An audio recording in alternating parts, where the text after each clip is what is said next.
Manu dans le 6-9.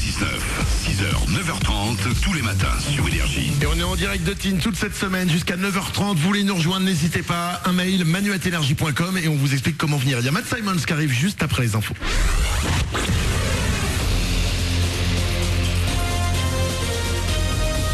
Toute l'actu sur Monaco-Menton avec Frédéric Plat. Bonjour, un peu moins la forme qu'hier, le soleil aujourd'hui sur le littoral de la Côte d'Azur, des nuages plus nombreux risquent de faire plus d'ombre, mais toujours avec des températures douces vers 15 degrés. Ce matin on a relevé 8 degrés à Monaco et Menton, 4 degrés à Castellar et Vintimille. C'était la météo avec votre restaurant La Trégo, les pieds dans l'eau, port de plaisance de Cap d'Aille. Avant de revenir sur la journée de mobilisation de ce mardi, pas de grève à la SNCF, mais pas de train non plus ce matin en circulation entre Monaco et Nice. Un wagon de travaux a déraillé cette nuit dans un tunnel entre Aise et Cap d'Aille. Des navettes sont mises en place, mais la SNCF recommande d'envisager un autre moyen de transport entre la Principauté et la capitale azuréenne. Il n'y a du coup pas non plus des masses de trains au départ de Menton. Sur la route, ça roule un peu trop ce matin, ça freine pas mal actuellement en direction de la Principauté. Bon courage. Et la journée de mobilisation de ce mardi dans les Alpes-Maritimes et partout en France, avec notamment la mobilisation des taxis. Elle ne devrait pas trop vous perturber dans le 06. Ne sont annoncées que des distributions de tracts et des additions moins lourdes que d'habitude. En revanche, dans les airs, la grève des aiguilleurs conduit à 20% de vols annulés à l'aéroport de Nice notamment. Le détail est sur nice.aéroport.fr. Le plus gros de la mobilisation du jour avec les fonctionnaires. Une grève pour obtenir de meilleurs salaires. Quasi tous les secteurs sont concernés, de l'école à Pôle emploi en passant par l'hôpital. La grogne des profs va principalement porter sur la réforme du collège. Tout ce beau monde ont manifesté dès 9h30 ce matin devant la préfecture de Nice. Puis une heure plus tard, ce sera sur la place Garibaldi et la place Île de Beauté. Et après une journée de galère avec les différentes mobilisations du jour, ce sera à vous de vous bouger et surtout de vous détendre. Soirée Oli ce mardi au Son of Bun. Alors Oli pas comme sous la couette, mais Oli H-O-2-L-Y. Une vraie soirée à la sauce hip-hop mixée à de la variété française. La signature des Oli et du DJ Sam Dakik. Je suis DJ depuis à peu près 2 ans. J'ai tenté ma chance du côté de Monaco et j'ai atterri au Stars & Bar. J'étais le premier, on va dire, à passer le style hip-hop et du coup j'ai été repéré par une société d'événementiel qui s'appelle Oli Monaco, qui fait des événements sur Monaco principalement pour l'instant, avec un style hip-hop mélangé avec de la variété française. Mais c'est pas des soirées hip-hop comme on a l'habitude d'entendre sur la Côte d'Azur ou bien même de partout ailleurs. Ils aiment beaucoup qu'au niveau de la playlist, il y ait vraiment des sons qu'on n'a pas l'habitude d'entendre. C'est un peu le but donc du concept, c'est vraiment d'avoir quelque chose de différent de ce qu'il peut y avoir d'habitude dans les soirées hip-hop. Et ça commence à 19h jusqu'à 2h du matin. Voilà pour votre actu. Salut à tous, c'est Gad Elmaleh. Debout, faut se réveiller, c'est Manu, c'est le 6-9, c'est Énergie, c'est maintenant. Oui. Soyez les bienvenus, c'est mardi. On est le 26 janvier 2016. Merci d'être là avec nous.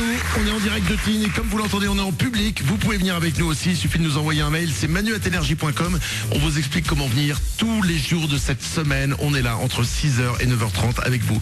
Il y a Matt Simons qui arrive dans 2 minutes. Il y aura Baby K, il y aura Luan aussi. Tout ça, ça va arriver avant 9h. On va faire un blind test. Oh là. On va faire un blind test dans 2 minutes parce que j'ai reçu un message sur Twitter, je vais vous le lire. Ouais. Juste avant ça, sachez-le, si vous avez déjà regardé du porno, je ne sais même pas si ça existe vraiment le porno. Apparemment il y en a sur internet, mais moi je ne connais pas. On m'en a parlé. Oui, bien sûr, évidemment. Évidemment des. T'as une idée de ce que c'est? Vague, très vague. Honnêtement très vague. Franchement, moi sur internet je vais quasiment que sur le site de la Bibliothèque nationale. Je peux pas vous dire. Et bien selon une nouvelle étude, regarder trop de porno peut provoquer des pertes de mémoire à court terme. Ah. Et ça, c'est sans mentionner les pertes de mémoire à court terme. Et à mon avis, il doit y avoir sacrément des pertes de mémoire à court terme aussi. À mon avis. Bon, on va faire un blind test, les amis. Attention. Je vous lis un message que j'ai reçu sur Twitter. Ouais. Hashtag Manu dans le 6-9, vous nous mettez les messages comme ça, on peut les lire. C'est un message de Kat, écoutez bien. Question existentielle.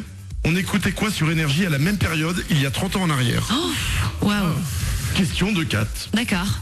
Alors j'ai été chercher sur internet, j'ai dit putain, il y a 30 ans c'était quoi? Ouais. Et j'ai retrouvé les 5 titres numéro 1, il y a 30 ans, donc en 1986. D'accord. On va pas les écouter en entier, mais juste les bouts. Ouais. Attention si vous les trouvez tous. Ouais. Numéro 5. c'est quoi, Oriane? Ah, c'est Julie Pietri. Julie Pietri. Et, quelle arnaque. Ah ouais, là, elle a fait. Mais on le sait, hein, toi, sans rien au blind test, c'est une tannée. Hein. Mais non, mais c'est pas ça, mais quelle arnaque.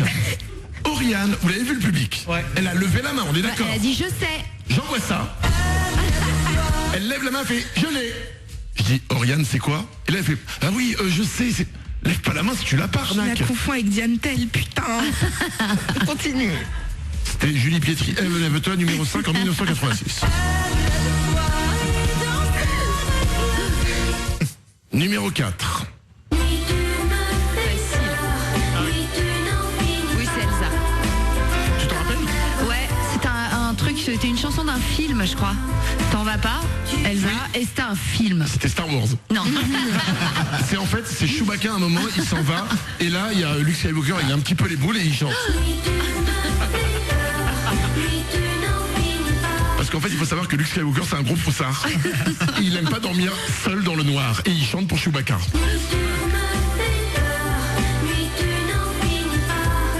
Donc, il y a 30 ans, quelle était la musique qu'on écoutait? C'est une question de 4 sur Twitter. Numéro 3 en 1986. À voir les gens dans le public, tout le monde la connaît. Bah oui. C'est-à-dire que tout le monde a fait une soirée bourrée à 14h du matin avec le DJ qui fait allez maintenant. Et tout le monde fait la fête. Oriane? C'est Europe. Ouais. Oui, avec le Final Countdown. Ouais. C'est bien, tu as donné une bonne réponse. Ouais, je note. Numéro 2, il y a 30 ans, attention. Mourad? Princesse de Monaco. Stéphanie de Monaco. Ouais. Stéphanie de Monaco, Ouragan. Ouais. C'était pareil, c'était dans un film ça aussi. Ah bon? Titanic. D'après vous, en 1986, qu'est-ce qui était numéro 1 en France? Qu'est-ce que ça pouvait être? Michael Jackson, non? C'était dans cette même époque. Hein. Ouais. C'est français? C'est français, ouais. Ah, c'est français. Ah ouais, Oui. Mourad? Je pense que c'est les démons de minuit. Putain, bonne réponse. C'est resté tellement longtemps. Donc voilà, on a répondu à la question de 4. Qu'est-ce qu'on écoutait comme musique il y a 30 ans? De la merde. Mais ce qui est bien, c'est qu'à l'époque, on ne le savait pas. Ouais. Et dans 30 ans, il y a un mec qui fera une émission de radio. Quelqu'un lui demandera sur un nouveau réseau social, parce que Twitter n'existera plus, qu'est-ce qu'ils écoutaient il y a 30 ans? Eh ben, il dira ça. Matt Simons. Et ce serait vexant s'il disait la même chose que moi. Ouais. Voici Matt Simons sur Énergie 4 Chanoulis, 8h38. Bon réveil.